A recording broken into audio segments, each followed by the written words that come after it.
السلام علیکم لسنرز، آج میں ریڈ کرنے جا رہی ہوں ناول خواب شیشے کا کی قسط نمبر 5 جو کہ تحریر ہے عفت سحر طاہر کی۔ چلیے شروع کرتے ہیں۔ ناول شروع کرنے سے پہلے میری آپ سب سے ریکویسٹ ہے کہ پلیز چینل کو سبسکرائب کیجیے، ویڈیو کو لائک کریں اور بیل آئیکن کو بھی ضرور پریس کریں۔ چلیے شروع کرتے ہیں۔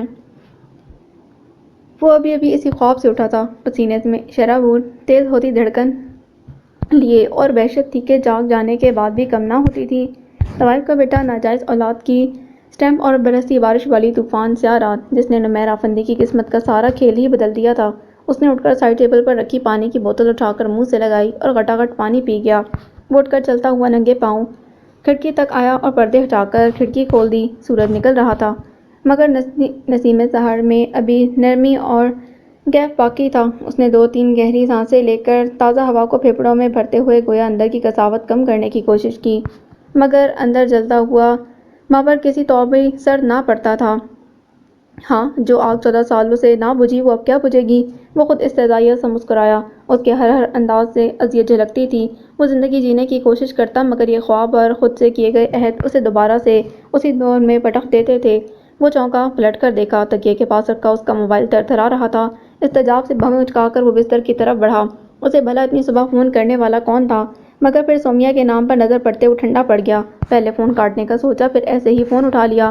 السلام علیکم نمیر وقار افندی، کیسے ہو؟ دوسری طرف سے اس کا مخصوص حشاش بشاش انداز تھا۔ وعلیکم السلام، اور تمہیں میں نے کب کہا کہ فجر کے ٹائم اٹھانا مجھے؟ تیوری چڑھا کر پوچھتے وہ بستر پر ٹک گیا۔ ہاں، وہ طنزیہ ہنسی۔ ذرا اپنی کھڑکی سے جھانکو مسٹر، سورج چاچو سر پر کھڑے ہیں آ کر۔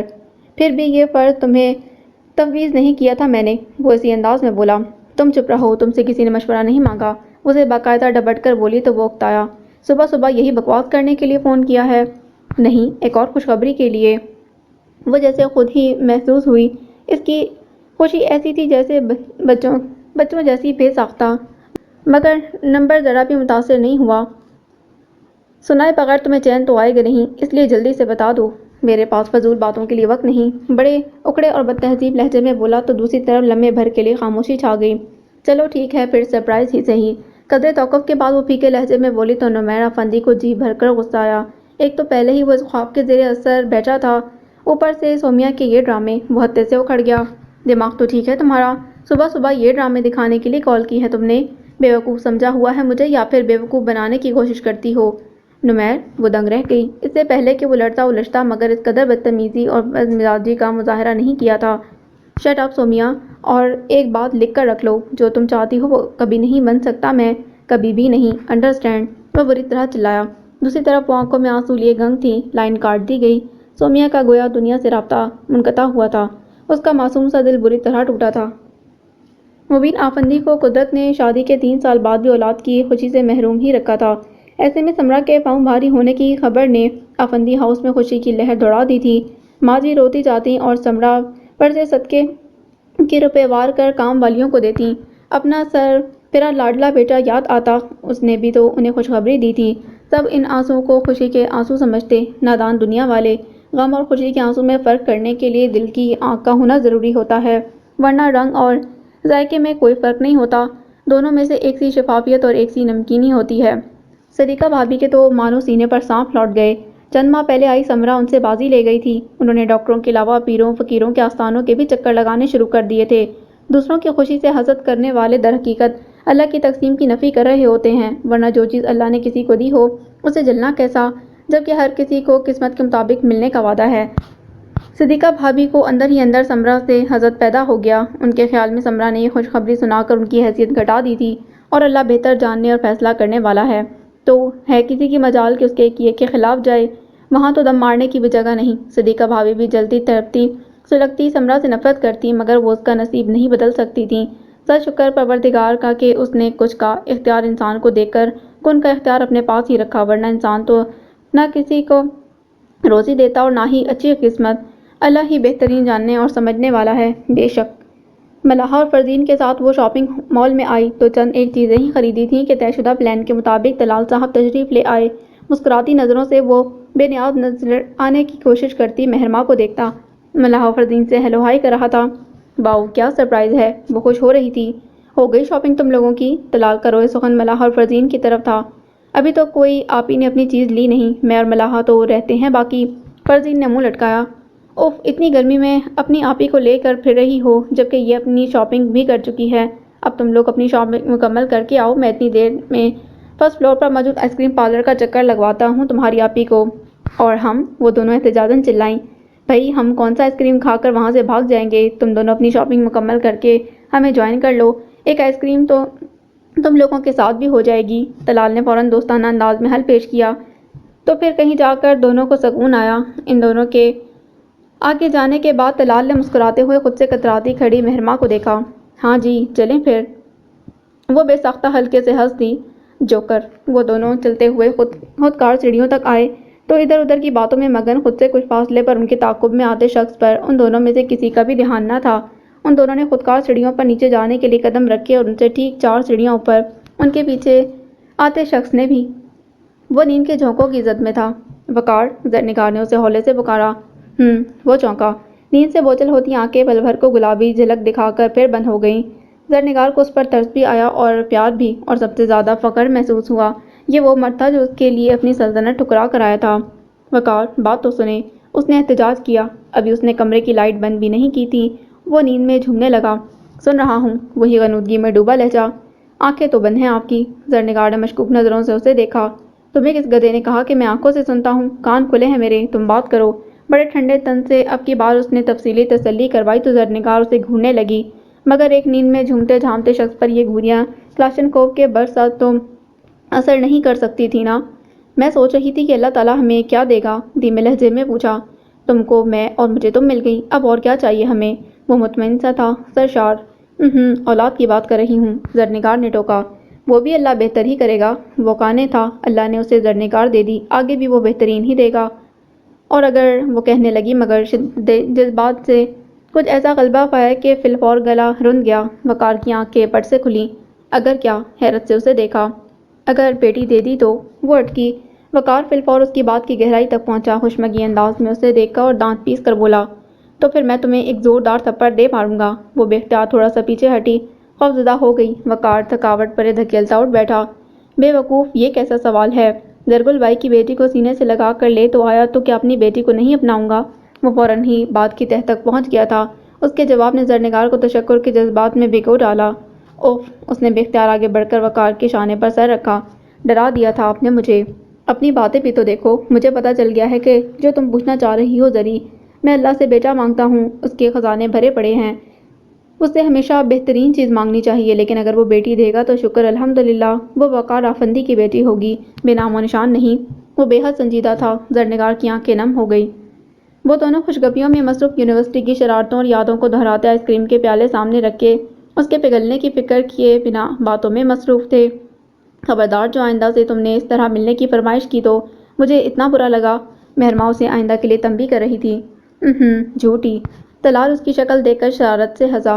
اچھی بھلی خوش ہو اس ڈیٹ سے؟ اوف، وہ ملتی تو یونیورسٹی میں بھی تھی تم سے، مگر اب یوں پبلک پلیس پر اسپیشلی آ کر، وہ بھی آغا جان کے خطرے کی تلوار کے سائے میں، سمجھا کرو نا۔ وہ گھبرانے لگی۔ حالانکہ اب تو پروموشن ہو گئی ہے، فرنٹ سے منگیتر کے عہدے پر فائز ہو گیا ہوں میں، اب تو اس طرح کی حدود و قیود مت لگاؤ، وہ اسے چھیڑتے ہوئے بولا۔ مہرماں کی کھلکھلاتی ہنسی بے ساختہ تھی۔ اسی وقت کسی نے آ کر ان کے ٹیبل کی سطح پر اپنے دونوں ہاتھ جمائے اور جھک کر مہرماں کو دیکھا۔ اس کی ہنسی کو ایک دم بریک لگا۔ تم؟ وہ لہجہ بھر کو گڑبڑا سی گئی۔ وہ موہد آفندی تھا۔ ہاں میں، وہ چبا کر بولا۔ تم یہاں کیا کر رہی ہو؟ وہ طلال کی موجودگی کو قطعی نظر انداز کیے مہرماں سے پوچھ رہا تھا۔ میں مہرماں کی پیشانی چمکی۔ ایکسکیوز می، یہ میرے ساتھ ہے۔ طلال نے گویا اس کی توجہ اپنی جانب مبذول کرانا چاہی۔ موہد سیدھا ہوتے ہوئے اس کی طرف متوجہ ہوا تو پیشانی پر ناگواری کے بل پڑے تھے۔ کیوں مسٹر، کس رشتے سے؟ مہرماں بھگ سے اڑی۔ طلال نے بھی بمشکل ضبط کیا۔ منگیتر ہے یہ میری۔ منگیتر ہو، شوہر نہیں جو یوں کھلے عام لے کر پھر رہے ہو، وہ بھگو کے مارتے ہوئے بولا تو مہرماں تلملا اٹھی۔ موہد، بیہیو یور سیلف، دانت پیس کر مربور غصے سے کہا تو موہد نے اسے گھورا اور چبا چبا کر بولا، یہ بات تم ذرا چل کر باہر آغا جان کو بتا دو، وہ باہر گاڑی میں بیٹھے ہیں۔ مہرماں کے قدموں تلے سے صحیح معنوں میں زمین سرکی تھی۔ ڈونٹ وری مہرو، میں بات کر لیتا ہوں ان سے۔ طلال نے خواہ کی سنسنی پھیلانے والے موہد آفندی پر ایک کڑی نظر ڈالتے مہرماں کو تسلی دی۔ تم نے جتنی باتیں کرنی تھی کر لی مسٹر طلال، آگے ہمارا گھریلو معاملہ ہے، اٹھو تم، موہت نے ٹھنڈے لہجے میں کہتے طلال پر گویا اس کی حیثیت واضح کی۔ ملحہ اور فردین ساتھ ہیں میرے۔ مہرماں کو ذرا حوصلہ ہوا۔ ہاں وہ تو مجھے نظر آ رہی ہیں۔ موہت کا طنز کمال کا تھا۔ مہرماں کو اس کا جتانے والا انداز سلگا گیا، مگر غلطی تو بہرحال اس کی اپنی تھی۔ وہ کرسی گھسیٹتی اٹھ کھڑی ہوئی، اپنا شولڈر بیگ اٹھایا اور طلال کو دیکھا۔ میں چلتی ہوں، فون پر بات کروں گی۔ اندر سے خوفزدہ تھی، مگر وہ کم از کم طلال کے سامنے یہ کمزوری ظاہر نہیں کرنا چاہتی تھی۔ پھر موہت کو دیکھا۔ فرزین اور ملحہ اندر ہیں، مال میں۔ میں کال کر لیتا ہوں، موبائل تو ہوگا ان کے پاس۔ وہ اسے آگے چلنے کا اشارہ کرتے بولا تو وہ اس بات میں سر ہلاتی چل پڑی۔ موہت نے چلتے ہوئے چٹتی مگر ایک گہری جتاتی نگاہ طلال پر ڈالی تو وہ اس عجیب سے نگاہ کے معنوں میں الجھا، بٹیاں بھیج کر رہ گیا اور ادھر ادھر باہر کی طرف قدم بڑھاتی مہرماں کے قدم من من کے ہو رہے تھے۔ آغا جان! دروازے پر لگی گھنٹی کی آواز تو سب نے ہی سنی، مگر چونکہ چوکیدار ہر وقت گیٹ پر موجود ہوتا تھا تو امید باسق تھی کہ مہمان ہوا تو سیدھا اندر ہی آئے گا۔ تائی جان اور سائرہ چچی ٹیبل پر رکھی سبزی بنا رہی تھیں، ساتھ ساتھ کسی نہ کسی بات کا ذکر چل نکلتا، جبکہ سمرا نازک سے فریم کی نظر کی اینک لگائے اخبار پڑھ رہی تھیں۔ جب ٹی وی لاؤنج میں کوئی داخل ہوا، السلام علیکم پھپھو، جوشیلا نسوانی لب و لہجہ۔ سمرا نے جھٹکے سے گردن موڑ کر دیکھا، ان کے ہونٹ بے اختیار کھلے، اخبار رکھتے وہ اٹھ کھڑی ہوئی۔ گڑیا! وہ بھاگ کر نم آنکھوں کے ساتھ ان سے آ لپٹی۔ تائی جان اور سائرہ چچی ہاتھ روکے ان دونوں پھوپھی بھتیجی کو ملتے دیکھ رہی تھیں۔ اس نے ان دونوں کو بھی سلام کیا۔ بھولی سی صورت والی بڑی پیاری سی لڑکی تھی۔ جب پاکستان میں تھے یہ لوگ تو یہ بچی تقریباً ہر ہفتے ہی آفندی ہاؤس آتی تھی۔ موہت کی ماموں ذات تو تھی ہی، دوست بھی ٹھہری۔ سائرہ چچی کی یادداشت کمال کی تھی، ذہن میں ہی منٹوں میں جوڑ توڑ کر لیا۔ کیا بھلا سا نام تھا اس کا؟ انہوں نے 14 سال پرانی یادیں کھنگالیں۔ ہاں، سومیا نام تھا اس کا، جسے پیار سے سب گڑیا کہتے تھے۔ وقت کسی پل کیا چال چلنے والا ہے اور قسمت کیا کھیل دکھانے والی ہے، یہ کوئی نہیں جان سکتا۔ سومیا اپنی پھپھو کے گلے میں باہیں ڈال کر بیٹھی تھی اور اب اسے انتظار تھا اپنے بچپن کے دوست موہت آفندی کا۔ مہرماں بظاہر بڑے اعتماد مگر در حقیقت لرزتے دل کے ساتھ گاڑی تک آئی تو اندر ملحہ اور فردین کو پہلے سے براجمان اپنے ہاتھوں میں تھامے کون سے لطف اندوز ہوتے دیکھ کر وہ گاڑی سے 2 قدم دور ہی بری طرح ٹھٹک گئی۔ موہت اسے نظر انداز کرتا ڈرائیونگ سیٹ کا دروازہ کھولتے اندر بیٹھ گیا تھا۔ مہرماں نے اگلی نشست کی طرف دیکھا، وہ خالی تھی۔ وہ الجھی سی پچھلی سیٹ پر ڈھیر ہو گئی۔ کیا آغا جان کسی کام کی غرض سے گاڑی سے اترے تھے؟ اسے اتنی جلدی واپس آتا دیکھ کر ملحہ نے حیرت سے سرگوشی کی۔ طلال بھائی چلے گئے کیا؟ مگر مہرماں کی ساری توجہ گاڑی سٹارٹ کرتے موہت پر تھی۔ آغا جان کہاں ہیں؟ اس نے بھیجے ہوئے لہجے میں ملحہ سے پوچھا تو دھیمی آواز میں کہا، آغا جان مجھے کیا پتا، گھر پر ہی ہوں گے۔ ملحہ گڑبڑائی، اسے مہرماں کے سوال کی سمجھ نہیں آئی تھی، مگر مہرماں کی سیٹ پر تو جیسے کیلیں اگ آئیں۔ بیوقوف بنانے کے احساس پر ذلت اور اہانت کی شدید کیفیت حاوی ہو رہی تھی تو رگوں میں خون کی جگہ گویا شرارے دوڑ اٹھے تھے۔ تم نے جھوٹ بولا مجھ سے؟ شرربار نگاہوں سے موہت کو دیکھتے وہ اونچی آواز میں بولی تو غم اور غصے کے مارے آواز پھٹ گئی تھی۔ آپ ہی؟ ملحہ نے پریشان ہو کر اس کا ہاتھ دبایا۔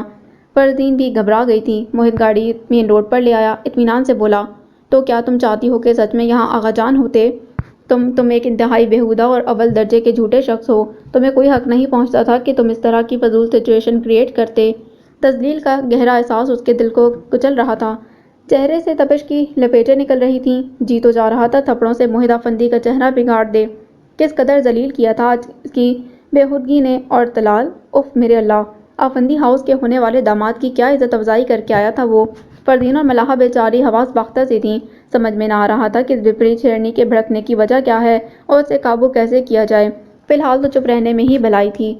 یعنی تم ابھی بھی سمجھ رہی ہو کہ میں نے غلط کیا؟ وہ بیک وے مرر میں اس کا لال بھبو کا چہرہ اور نم آنکھیں دیکھ کر طمانینت محسوس کرتے پوچھ رہا تھا۔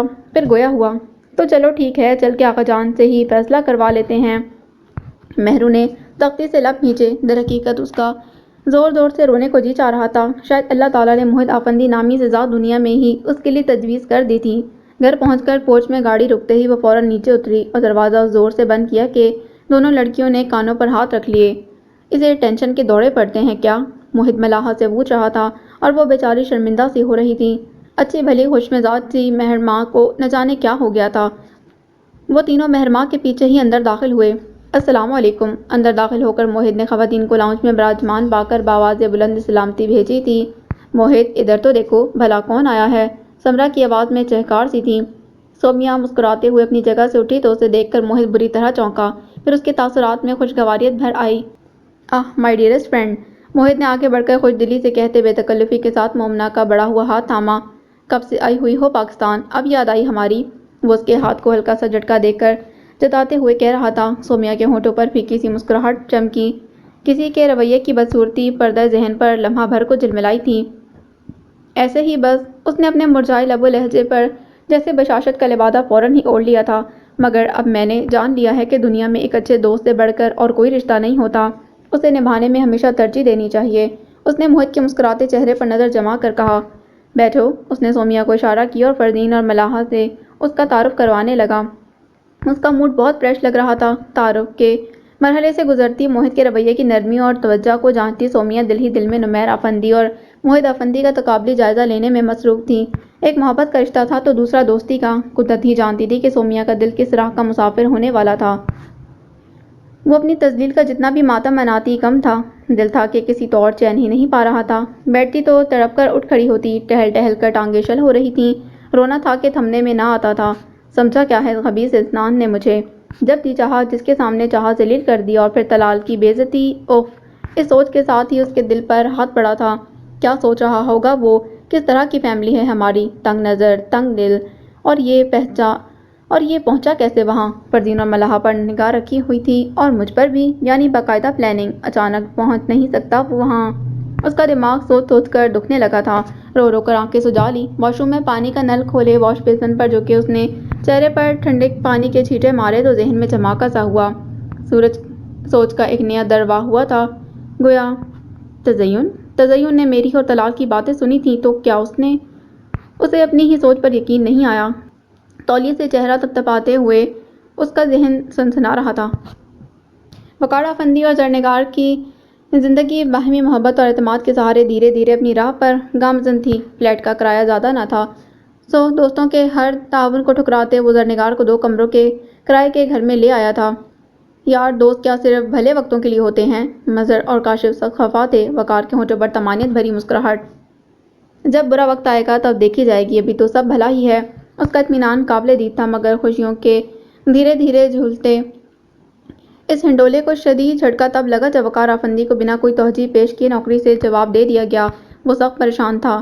اتنا اچھا چل رہا تھا سب، کام بھی ٹھیک کر رہا تھا میں، پھر پتہ نہیں کیوں بنا نوٹس کے جواب دے دیا۔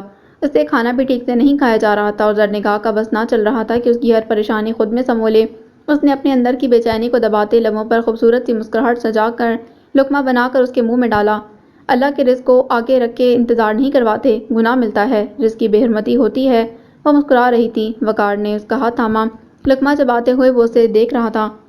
ممتا کا دلکش روپ لیے شانوں تک پہلے ماڈرن انداز میں کٹے بالوں کو اب سیدھی چوٹی میں باندھے وہ سادگی کا پیکر تھی، مگر بہت خوبصورت۔ وہ مثل مہتاب تھی، ٹھنڈی روشنی دینے والا چاند۔ وقار افندی کی زمین کا روشن مہتاب تھوڑی بھاری ہوتے وجود نے بھی اس کی خوبصورتی کو مان نہ کیا تھا، بلکہ ممتا کا یہ روپ اسے مزید دلکشی عطا کر رہا تھا۔ کیا ہوا؟ کیا دیکھ رہے ہیں؟ اس کی نظروں کے جمود سے ناواقف نہیں تھی۔ مسکرا کر پوچھا تو وہ قدرے آزردہ نظر آیا۔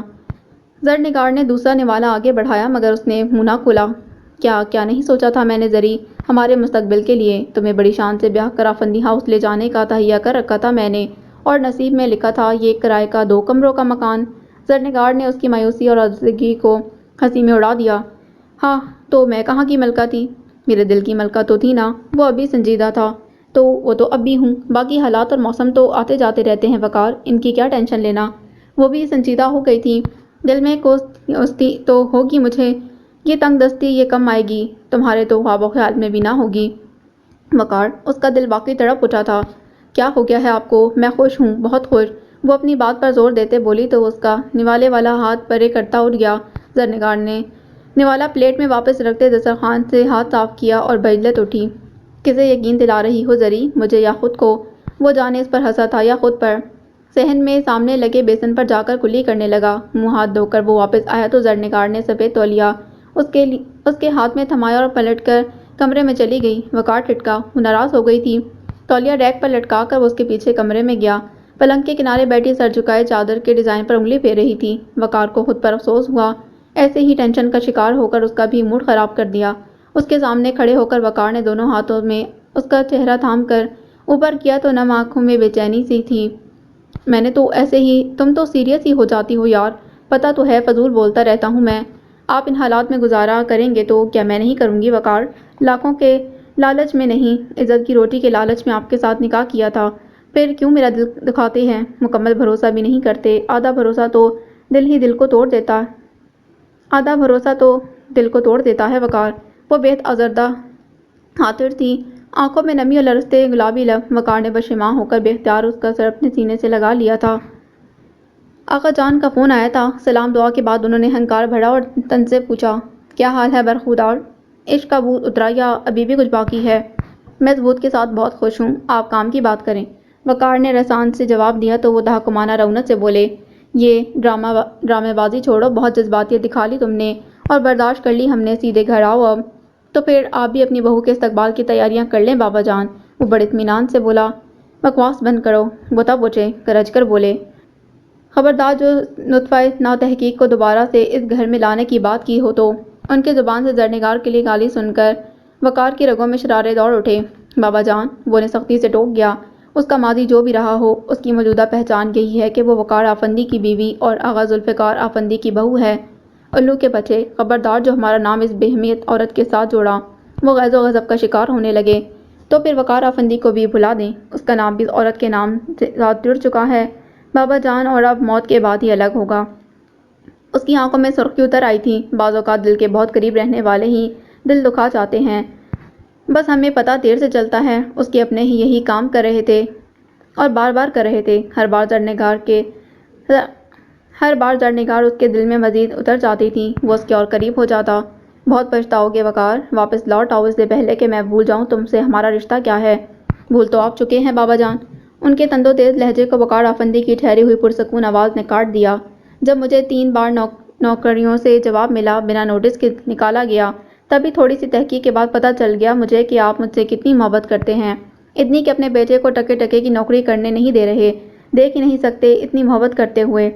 دوسری طرف ایک دم خاموشی چھا گئی۔ شاید آقا جان کو توقع نہیں تھی کہ وہ اس معاملے کی تہہ تک پہنچ چکا ہوگا۔ پھر وہ کھنکار کر تنفر سے بولے، محسوس کرو گے تو اس میں بھی ہمارا پیار ہی پاؤ گے وقار آفندی۔ وہ تلخی سے مسکرا دیا۔ تمہارا آفس، تمہارا سونا کمرہ تمہارا انتظار کر رہا ہے وقار، لوٹ آؤ گے تو سب بنا کچھ جتائے تمہیں گلے سے لگا لیں گے وقار، مگر تنہا، فقط وقار آفندی۔ اور وہ جو وقار آفندی اندر سے مر جائے گا بابا جان، اس کا کیا؟ وہ غم اور اندوہ سے چور لہجے میں بولا۔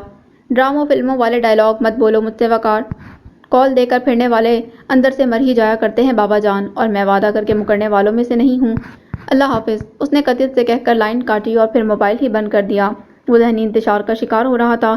زرنگار ایسی حالت میں تھی اور وہ نوکری سے فارغ، دوستوں سے مدد لینا گوارا نہ تھا، اور ان کے گھر والے بھی وقار سے ان کا میل جول اب خاص پسند نہ کرتے تھے۔ کچھ آقا جان کی مہربانی ان کے دوستوں کے جو بیٹے ہوئے، تب اس نے زرنگار کو لے کر سب کی نظروں سے روپوش ہو جانے کا سوچ لیا تھا، کسی چھوٹے دور دراز محلے یا گاؤں میں جہاں آقا جان کی سوچ بھی رسائی نہ کر سکے۔ مگر اب زندگی سے بدلہ لینے کا وقت آن پہنچا تھا۔ زندگی سے بھی کوئی بچ سکا ہے بھلا، اور زندگی سے بچ کر صرف وہی بھاگ سکتا ہے جس کی موت آ جائے۔ دھاڑ کی آواز سے اس کے کمرے کا دروازہ کھلا تو آئینے کے سامنے کھڑی تزین کے ہاتھ سے برش گر گیا۔ یا اللہ! وہ لرز کے پلٹی اور پھر دروازے میں مہرماں کو دیکھ کر اسے شدید غصہ آیا۔ یہ کون سا طریقہ ہے کسی کے کمرے میں آنے کا؟ میں بھی تم سے یہی سوال کرنے آئی ہوں کہ یہ کون سا طریقہ ہے کسی کی زندگی، کسی کے پرسنلز میں آنے کا؟ وہ سرد لہجے میں تلخی سے پوچھ رہی تھی۔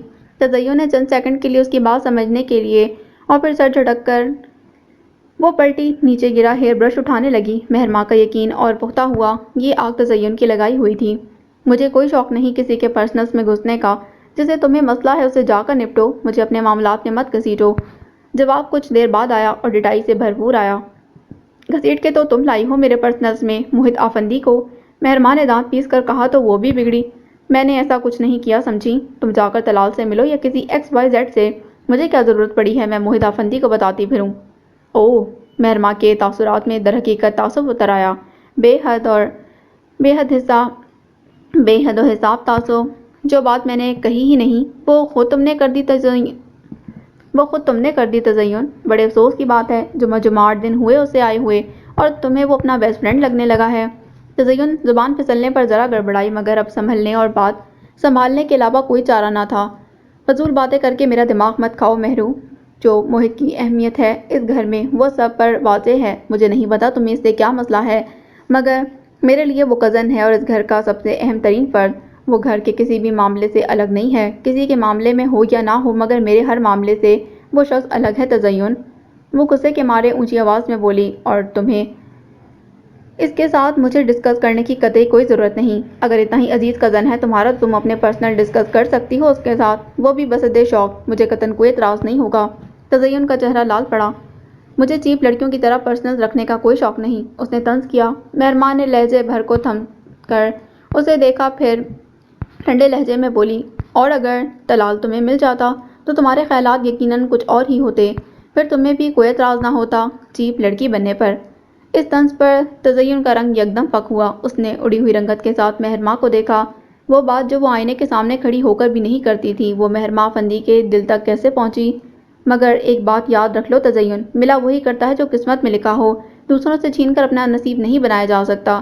مگر سر بہت سرد مگر تلخ لب و لہجے میں کہہ کر رکی نہیں تھی، اور تزین اس کے جانے کے کئی لمحوں کے بعد اس کے پاؤں جنبش کر پائے تھے۔ لعنت ہے تم پر مہرماں افندی، اس کی آنکھوں میں لالی سی اتری تھی، مگر تم جانتی نہیں تم نے کس کے دل پر ہاتھ ڈالا ہے۔ ابھی تو محض موہت افندی کو تمہارے پیچھے لگایا ہے، جانتی نہیں ہو اس کی ہاتھوں تمہیں برباد بھی کروا سکتی ہوں۔ بعض اوقات انسان خود کو خدا سمجھنے لگتا ہے، مگر اللہ سمجھنے سے نہیں ہونے سے ہوا کرتا ہے، اور یقیناً کوئی معبود نہیں اللہ کے سوا۔ پھپھو کے بے پناہ اصرار کے باوجود ان کی طرف نہیں ٹھہری تھی۔ ماما اتنا اصرار کر رہی ہیں، رک جاؤ چند ایک دن۔ موہت نے بھی سمرا کا ساتھ دیا تھا۔ سومیا مسکرا دی۔ دوریاں محبت بڑھاتی ہیں موہت، دور رہوں گی تو پھپھو زیادہ یاد کریں گی نا، اور جب یاد کریں گی تب میں آ جاؤں گی۔ ہاں یہ تو ہے، قریب رہنے والے کو بندہ یاد نہیں کر سکتا۔ وہ ہنسا تھا، گویا سومیا کے فکرے کی داد دی، اور اب وہ ہاسٹل واپس آئی تو بستر پر بیٹھتے ہوئے جوتے اتارے اور بیگ ٹٹول کر اپنا موبائل نکالا، کال لاگ چیک کیا۔ نمیرہ افندی کے نمبر سے ایک بھی کال نہ تھی۔ سومیا کا دل عجیب سی کیفیت میں گرنے لگا۔ تو یہ طے تھا کہ جس اکھڑے بے نیاز شخص پر اس کا دل آیا تھا وہ اس کے نصیب میں نہیں تھا۔ اس نے بددلی سے موبائل بستر پر پھینکا اور آنسو پیتی وہیں دراز ہو گئی۔ نہ جانے کتنی دیر ایسے ہی لیٹی رہی۔ وہ غنودگی کی کیفیت میں تھی جب اس کا موبائل بجنے لگا۔ وہ ہڑبڑا کر اٹھ بیٹھی۔ پہلے تو اسے آواز کا منبع سمجھ ہی نہ آیا، پھر موبائل کی جگمگاتی اسکرین نے حواس ذرا بحال کیے۔ نمیر وقار افندی، اس نے بے یقینی سے اس جگمگاتے نام کو دیکھا۔ دل بے اختیار ہی خوش فہمی کا شکار ہونے لگا۔ وہ چاہے اسے لڑتا جھگڑتا یا بدزبانی کرتا، مگر پھر بھی وہ اس سے تعلق نہیں توڑنا چاہتا تھا۔ یہ کال گواہ تھی اس بات کی۔ ہلکی سی مسکراہٹ لی اس نے کال اٹینڈ کرتے موبائل کان سے لگا لیا۔ ہیلو، کیسے ہو؟ پچھلی لڑائی کو ہمیشہ کی طرح بھلاتے ہوئے سومیا نے بشاشت سے پوچھا۔ میں تمہارے ہاسٹل کے باہر موجود ہوں، ویٹنگ فار یو، سنجیدگی سے بتا رہا تھا۔ سومیا کے دل نے ایک دھڑکن مس کی۔ ہاں تو؟ دھڑکنوں کی بے ترتیبی کو سنبھالتے شوخی سے پوچھنے لگی۔ تو یہ کہ مجھے تمہارا تھوڑا وقت چاہیے، ضروری بات کرنی ہے۔ اگر تو اپنے رویے کی معافی مانگنی ہے تو فون پر ہی مانگ لو، میں معاف کر دوں گی۔ سومیا اپنے مخصوص شوخ انداز سے بولی۔ کم آن سومی، آ رہی ہو یا میں جاؤں؟ قطعیت سے بھرپور بیزار لہجہ۔ اوہ! سومیا کا دل بے اعتنائی کے اس انداز پر سینے میں لوٹ کر رہ گیا۔ اوکے، آئی ول ٹرائی، اگر وارڈن نے اجازت دی تو۔ دراصل ابھی باہر سے آئی ہوں میں، اس نے مسکرا کر کہا تو اس نے بات کاٹی۔ وارڈن سے بات کر چکا ہوں، تم بس اپنی شکل دکھا کر باہر آ جاؤ۔ اللہ رے، اتنا کانفیڈنس! میں تو جیسے انکار کر ہی نہیں سکتی نا آنے سے، سومیا نے طنز سے کہا، مگر نمیر نے لائن کاٹ دی۔ سومیا نے جلدی سے جھک کر دیکھتے ہوئے جوتوں میں پاؤں پھنسائے، دوپٹہ کھینچ کر شانے پر ڈالا اور موبائل شولڈر بیگ پر ڈالتے دروازے کی طرف لپکی، ساتھ ہی بڑبڑائی، اور اس کا کانفیڈنس صحیح بھی ہے، کون کافر اس کے بلانے پر جانے سے انکار کر سکتا ہے؟ ہاسٹل کے گیٹ کے سامنے وہ گاڑی میں موجود تھا۔ وہ مسکراتی ہوئی اگلا دروازہ کھول کر اس کے برابر براجمان ہوئی۔ وہ اسے لیے قریبی پارک میں چلا آیا، جہاں شام ہوتے ہی لوگوں کی آمد و رفت اور بچوں کی چیخ و پکار کا سلسلہ شروع ہو چکا تھا۔ وہ قدرے ہٹ کر ایک طرف بینچ پر آ بیٹھے، اور اس دوران اس کے قدم سے قدم ملا کر چلتی سومیا خوش فہمیوں کے نہ جانے کون کون سے محل تعمیر کر چکی تھی۔ وہ دونوں پارک میں کچھ دور کھیلتے بچوں اور خوش گپیاں لگاتی خواتین کو دیکھ رہے تھے۔ دونوں کے مابین اس محسوس کن خاموشی نے سومیا کو تھوڑا سا نروس کیا تھا۔ میرا نہیں خیال کہ تم نے مجھے یہاں محض پارک کی رونق دکھانے کے لیے بلایا ہے، وہ اس کی خاموشی پر طنز کرتے ہوئے بولی۔ نمیر نے چہرہ گھما کر اس کی طرف دیکھا۔ تم آفندی ہاؤس کیوں گئی تھی؟ سومیا لمحے بھر کو چپ رہ گئی۔ اسے اندازہ نہیں تھا کہ نمیرہ افندی اس سے اس بارے میں بھی پوچھ سکتا ہے۔ پھر اسے جتا کر بولی، وہ میری پھپھو کا بھی گھر ہے نمیر۔ سو واٹ، میں نے تم سے کہا تھا کہ تم وہاں نہیں جاؤ گی اور نہ کبھی میرے متعلق کوئی بات کرو گی، وہ تیز لہجے میں بولا۔ تو سومیا کو بھی غصہ آ گیا۔ تم کیا سمجھتے ہو میں وہاں تمہارے خلاف کوئی پروپیگنڈا کرنے گئی تھی؟ جو میں نے کہا ہے اس کا جواب دو سومیا، وہ سرد لہجے میں بولا۔ سومیا کی آنکھوں میں نمی اترنے لگی۔ ہاں ہے جواب میرے پاس نمیر وقار افندی، اور وہ یہ کہ تم جیسے خود اکیلے ہو اپنی ذات میں، ویسے مجھے بھی اس دنیا میں اکیلا کر دینا چاہتے ہو۔ اس گھر میں میری پھپھو ہیں، میرے بچپن کا دوست ہے، کس کے لیے انہیں چھوڑ دوں؟ تمہارے لیے؟ تو پھر میرے ہو کر رہو نمیر افندی، پھر اپنی منواؤ مجھ سے۔ وہ پٹ پڑی تھی۔ اب یاد آیا ہے تمہیں اپنے بچپن کا دوست؟ وہ تلخ ہوا۔ جب جب تم میرا دل توڑو گے تب تک وہ مجھے یاد آئے گا، اور بھولا تو وہ کبھی بھی نہیں تھا نمیر، مگر تمہارے رنگ اتنے گہرے آئے مجھ پر کہ اس کا عکس دھندلانے لگا۔ سومیا کی آواز لرزتی تھی۔ اور اب جب تمہاری بے تنائی سے گھبرا کر اس کی طرف لوٹوں تو تم سے برداشت نہیں ہو رہا۔ اس گھر سے دور رہو سومیا، وہ پیچھے پیچھے لہجے میں سامنے دیکھتے بولا۔ لمحہ بلمحہ اس کی آواز کی تپش بڑھ رہی تھی۔ اس گھر نے لوگوں کو دکھ کے علاوہ کچھ بھی دیا ہے تو وہ ہے در بدری۔ یہ افندی ہاؤس والوں کا شیوا ہے۔ پہلے انہوں نے میرے ماں باپ کو وہاں سے نکالا، اور پھر مجھے اور میری ماں کو ذلیل کر کے دھتکار کے، اس کے بعد موہت اور اس کی فیملی کو۔ مگر اب موہت اس گھر میں ہے نمیر، سومیا نے احتجاج کیا تھا۔ نمیر نے چہرہ موڑ کر اس کی طرف دیکھا۔ سومیا کو اس کے تاثرات میں عجیب سی سختی دکھائی دی تھی۔ تمہیں کیا معلوم وہ کیا پلان لے کر وہاں آیا ہے؟ سومیا سناٹے میں آ گئی۔ نمیر بے یقینی سے بے آواز اسے پکارا۔ اس گھر سے دور رہو سومیا، اور اگر پھپھو کی محبت اتنا جوش میں آ رہی ہے تو فون پر بات کر لیا کرو، مگر نو مور موہت افندی۔ وہ آخر میں دانت پیس کر بولا تو پہلی بار سومیا کو اس کی بات پر شدید غصہ آیا۔ کیوں نمیر وقار افندی، کس رشتے سے تم یہ روب مجھ پر جما رہے ہو؟ وہ پھنکاری تھی۔ میں کسی بھی رشتے سے تم پر روب نہیں ڈال رہا، بس تمہیں وارن کر رہا ہوں۔ دوست رہی ہو تم میری، وہ عام سے لہجے میں بولا تو سومیا بھیگی سی ہنس دی۔ ہاں دوستی جس کو نبھانا صرف میں ہی جانتی ہوں نمیر، مگر اب بھی وہی کروں گی جو میرا دل چاہے گا، وہ تلخی بھرے باغی انداز میں بولی تھی۔ اور تمہارا دل چاہ رہا ہے موہت افندی کی دوستی؟ ہاں، اس کے جتانے والے انداز پر وہ ضدی انداز میں کہتی اٹھ کھڑی ہوئی، کیونکہ موہت افندی کے سینے میں جو دل ہے وہ نمیر وقار کا نہیں ہے۔ وہ کہہ کر رکی نہیں تھی، اس کا رخ گیٹ کی جانب تھا، اور پیچھے نمیر افندی بت بنا بیٹھا تھا۔ آج وقار افندی خوب گرج برس کر گیا تھا۔ آغا جان اسے 2 کرائے کے گھروں سے نکلوا چکے تھے، اور اسی بات کا احتجاج کرنے افندی ہاؤس آیا تھا۔ اس کے جانے کے بعد ماں جی پہلی بار دکھے دل سے آغا جان کے سامنے رو پڑی۔